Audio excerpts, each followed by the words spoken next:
extract, a health professional is talking to a patient.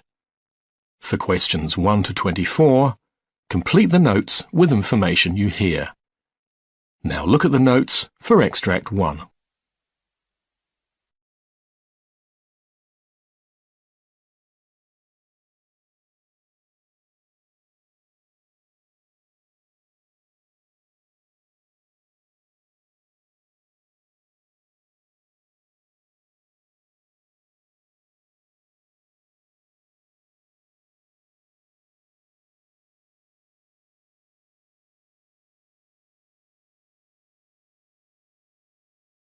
You will hear part of a consultation between a psychologist and a patient called Mr. Barry. Hi there, Mr. Barry. Your GP has referred you to me to discuss your anxiety. So tell me, how have you been feeling? Well, I'm still suffering from the anxiety and panic attacks, and the medication that I'm taking, I found that it seems to have some side effects and it makes me still feel a little on edge. So I found it better to take the medication at night rather than in the morning, and so I can get on with the day kind of thing, but I still feel quite anxious. Okay.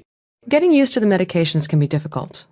Going back, when did you start the treatment again?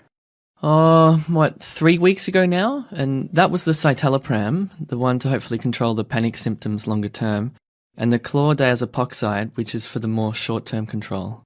How many of the chlordiazepoxide are you using a day at the moment? Well, the doctor gave me 20 milligrams 3 times a day, but to be honest, I'm trying to cut them out. I only use them if I really, really need them. Good. And do you feel okay with that? Yeah, it's like I don't feel like they suppress me enough, if you get what I mean. I know that my main aim to tackle this is, to be honest, is getting fit and more exercise, because I know that's the feeling that I need to aim towards. Because I know from past experience that when I work out, I feel better, I feel more relaxed, etc. So I'm trying to work towards that. So how many actually are you having at the moment?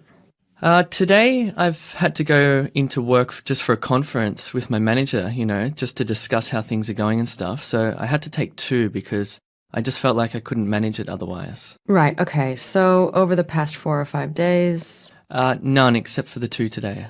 So you've actually been laying off them altogether? Yeah, I've been trying, and when I do take them, I only feel suppressed for a very short amount of time. Right. Now, the citalopram medication...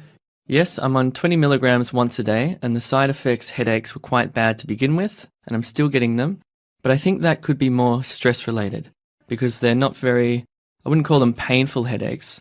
I just can feel they're there. I also had a sore ear, so I wondered if I might just have an infection or something too. Okay, we'll come back to that. But you're now taking the citalopram at night. Yeah, I found that if I take it first thing when I get up, I still feel quite edgy, and also the side effects. Yes, okay, right. Now, the reason you started the treatment was because you were getting full-blown panic attacks. Can you tell me a bit more about the attacks? Yeah, well, I couldn't leave the house. My heart races, and I really struggle to breathe, and I just feel an intense fear. It makes me feel sick and dizzy if I go out into the street. You find it very difficult to get out and about. Are you beginning to normalize, do you think? Yes, I've managed. I went over to the soup store on my own and I managed. I felt a bit jittery at first, but I've learned over the years after suffering quite severely with them years ago that you just have to take your mind to a different place, and I just concentrated on what I wanted from the shop. That was the first time I've been out on my own since I started on the medication.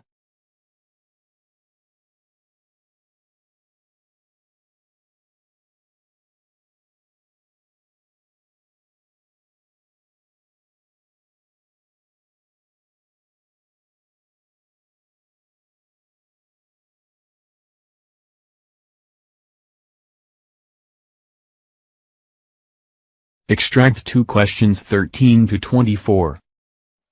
You will hear part of a consultation between a GP and a patient called Mr. Martin. For questions 13 to 24, complete the notes with word or a short phrase.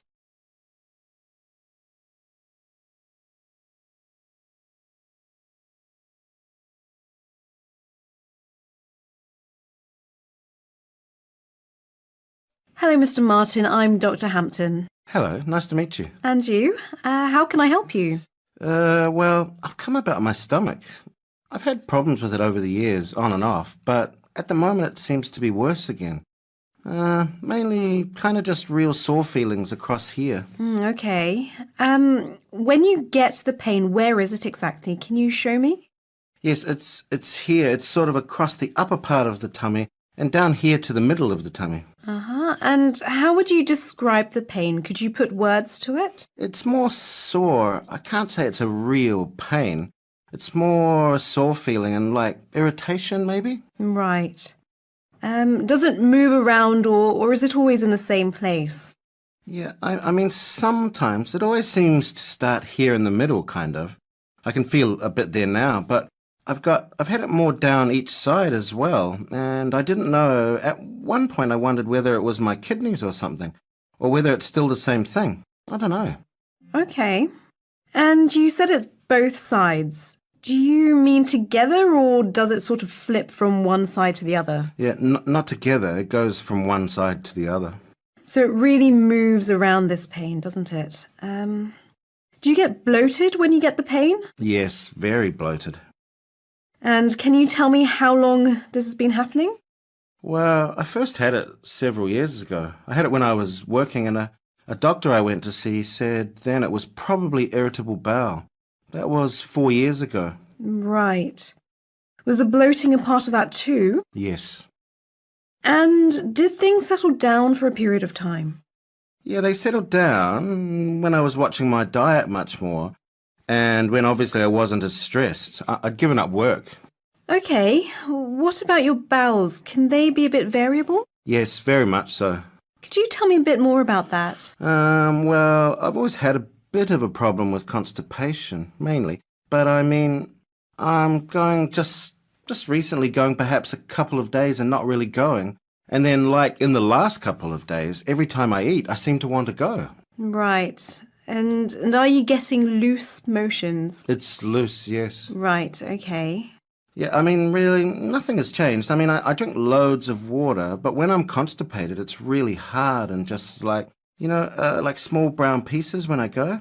And then when it's loose, it's a bit ribbony. I've always had a bit of a ribbony movement. Yes. Is it true diarrhea or not? No. No, okay. Have you passed anything unusual looking? Any blood or slime or anything strange? No, I haven't. Haven't passed black motions as far as you know? No. When you had the IBS before, what sort of things did you do for it? I think Dr. Dorsey gave me some Colofac, is it? Or something like that? Yes, that sounds right. Was that helpful? Kind of. Because she explained to me about a kind of a spasm thing. But I just kind of watched what I ate again. I mean, it's probably worse if I don't go to the toilet. And so, I try to eat things and, to make sure I do go without taking anything, without any laxatives of any description. And then I know it's probably really old-fashioned, but I take peppermint oil. The capsules? And I think they're actually really helpful.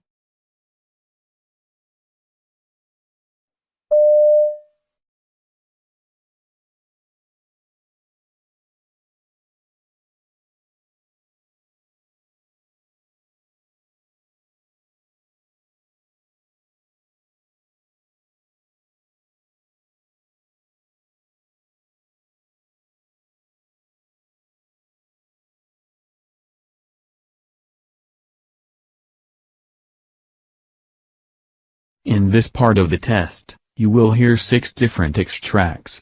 In each extract, you will hear people talking in a different healthcare setting. For questions 25 to 30, choose the answer A, B, or C, which fits best according to what you hear. You will have time to read each question before you listen. Complete your answers as you listen. Now look at question 25.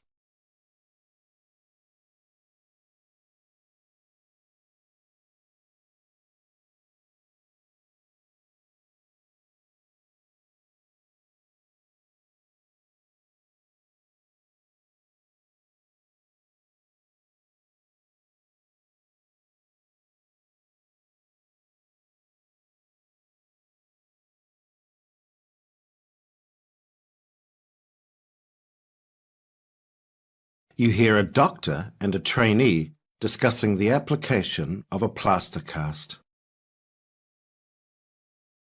So let's discuss the short arm cast that you're going to apply. What are the steps? Well, first, I need to examine the area and check the x-rays to see if surgery is needed. For the cast, first I'll apply a stockinette with a hole for the thumb, and then I'll wrap the arm in a web drill for padding. After that, I need to immerse the roll of plaster in water. Right. And what should you point out about the plaster? I need to warn the patient that it may feel hot as it starts to set. How long does it take to dry? The cast may feel dry to the touch in a few minutes, but it isn't fully dry for 72 hours. What's the last step? After I've applied the cast, I need to take another x-ray to confirm that the fracture has been reduced.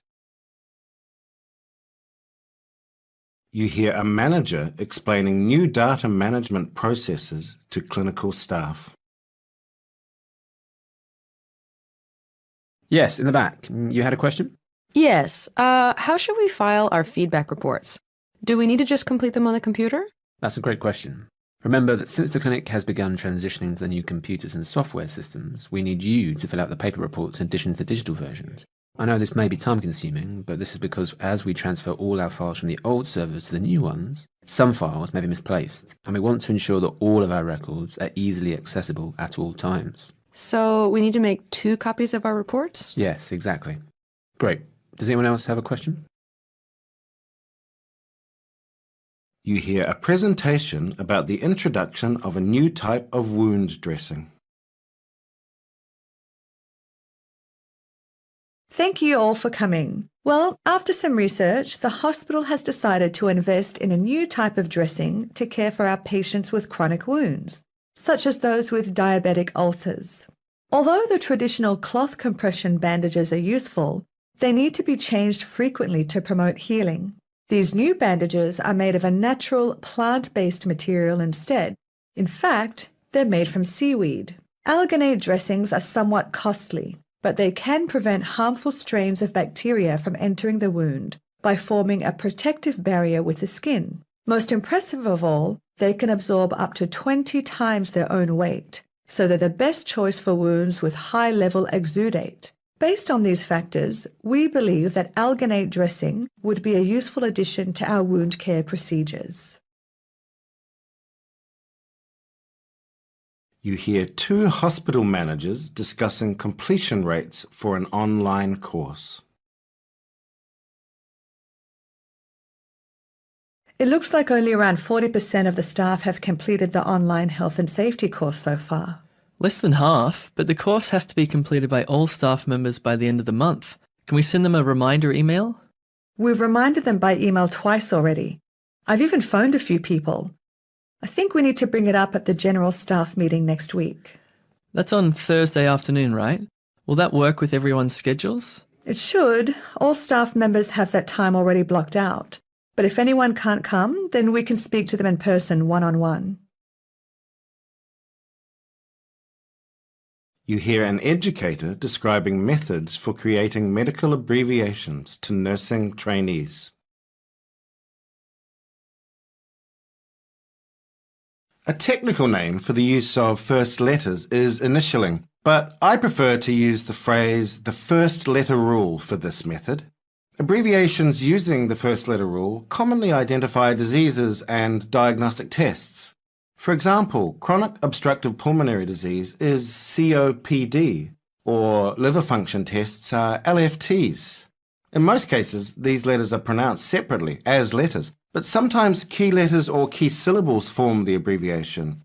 For example, hypertension is abbreviated using HTN, or we see the term atrial fibrillation abbreviated as either AF or AFib. Sometimes the first letters form an easily pronounceable word, an acronym. For example, acquired immune deficiency syndrome becomes AIDS, or severe acute respiratory syndrome becomes SARS. Understanding these principles will help you to more quickly learn the many abbreviations used in local clinical settings. You hear 2 colleagues discussing an online training course. Hi, Fiona. How are you? Can I ask you something? Sure, Mug. What's up? Have you done that online training for a new record management process? Yeah, I did it on the weekend. It was supposed to take 10 minutes, but it took me ages. Did you have any trouble with it? I mean, any technical problems? Not really. I couldn't log in for a bit, but that was just me getting my password wrong. After that, it worked fine. Why? I keep getting this email that says I haven't finished all the activities. And then when I log in, it says I've completed everything. It's driving me crazy. Did you ring the IT help guys? Yeah, they reset it, but it didn't do anything.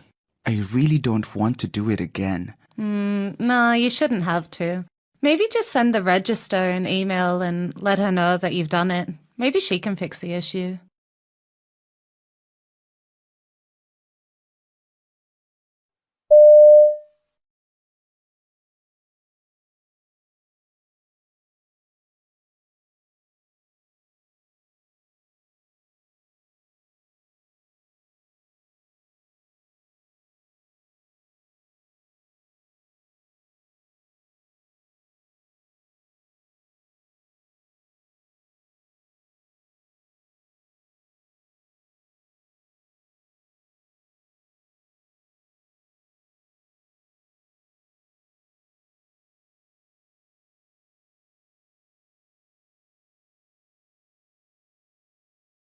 Part C.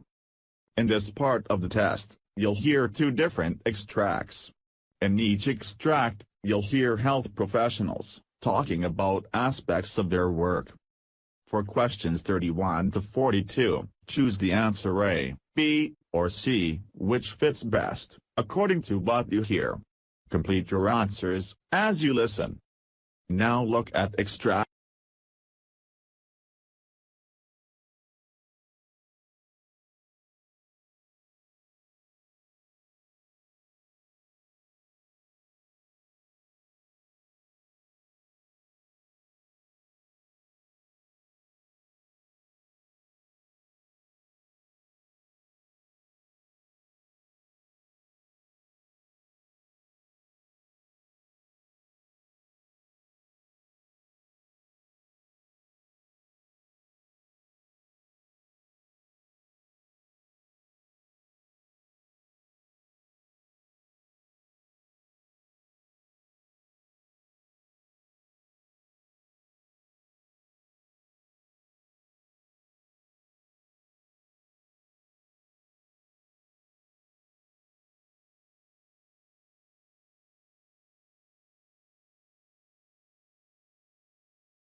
I wrote a prescription for antibiotics. I did want to talk to you, though. I'm a little bit concerned looking through his chart at how many ear infections he's had recently, and I noticed that you had checked the box that someone's smoking in the home, so I was wondering if you can tell me a little more about that. Well, it's just me and him, and I do smoke. I try really hard not to smoke around him, but I've been smoking for 10 years, except when I was pregnant with him. But it's so stressful being a single mom and having a full-time job, and so it's just, that's why I started smoking again. You have a lot of things going on, and smoking's kind of a way to relax and de-stress. Yes, yeah. Some people have a glass of wine, I have a cigarette. Sure. And it sounds like you're trying not to smoke around him. Why did you make that decision? I know it's not good for him. I mean, I've read those things about ear infections and asthma and stuff, but other kids have ear infections and their parents don't smoke. So on the one hand, you're worried about how your smoking might be affecting him, and on the other hand, you're not so sure if it's really the smoking that's causing these problems. Right. Yeah. I mean, he doesn't have asthma. Yeah, he hasn't had a lot of other problems that his other friends have. So, and I've thought about quitting before in the past, but I just don't see how it's possible right now. What made you decide to quit smoking when you were pregnant? Well, he was inside me and we were sharing everything, and I knew that he would get some of that, and I just didn't think I could live with myself if something happened to him. Right now, though, it feels almost too difficult to even manage or even to try. Yeah, exactly. How were you successful when you quit before? I don't know. I think about it now, I don't even know how I did it. I just did it. You know, I just couldn't imagine like him not being born or going into labor early and him having problems and stuff like that, all the stuff that they talk about with women who smoke. So that was just enough to say, okay, you know what, I'm not going to risk that. So the risks were so scary then that you were able to stop. But Yeah. They don't feel as scary to you now. No, I mean, we're two separate people, and like I said, I try really hard not to smoke around him. I'm pretty good about that. I don't let other people smoke around him. So You're doing the best you can do. Yes. Yeah. Okay, but it sounds to me too like part of you really does want to quit. Yeah, I know that I need to, and I keep every new year I say, okay, this year I'm going to quit smoking, but then something happens and it just doesn't. It's on your quitting to-do doesn't list, happen. it's just not making it to the top. Yeah. If you did decide to quit, on a scale of 1 to 10, where 1 is not at all confident, you don't think you could do it, and 10 is you feel pretty certain that you could, where do you think you fall right now? Probably like a 5.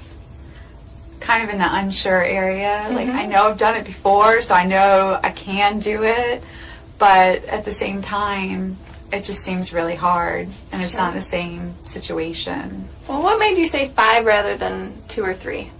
I know all the ways it's bad for me, and I don't want him to grow up thinking that it's okay to smoke. I don't want him to use any kind of, I don't want him to chew or anything like that.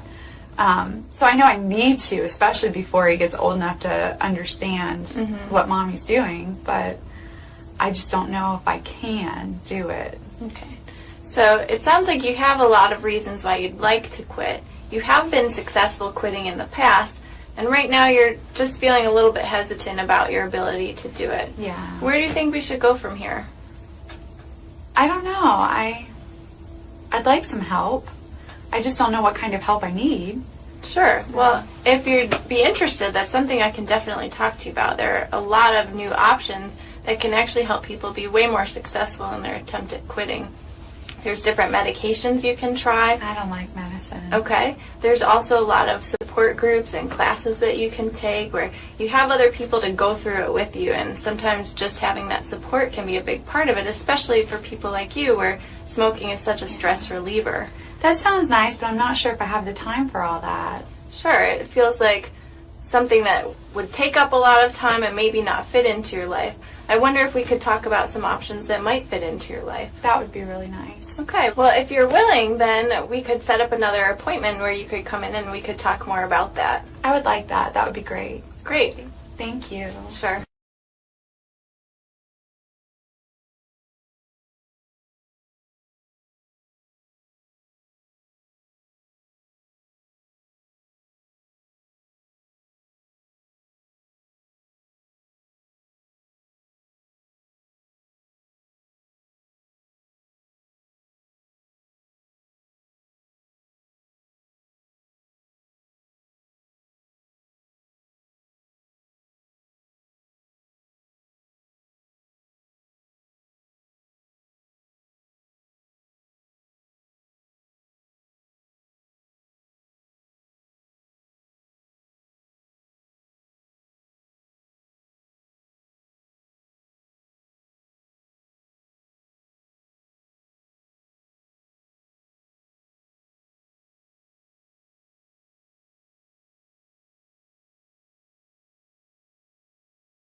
Here in the health report, we cover all sorts of research.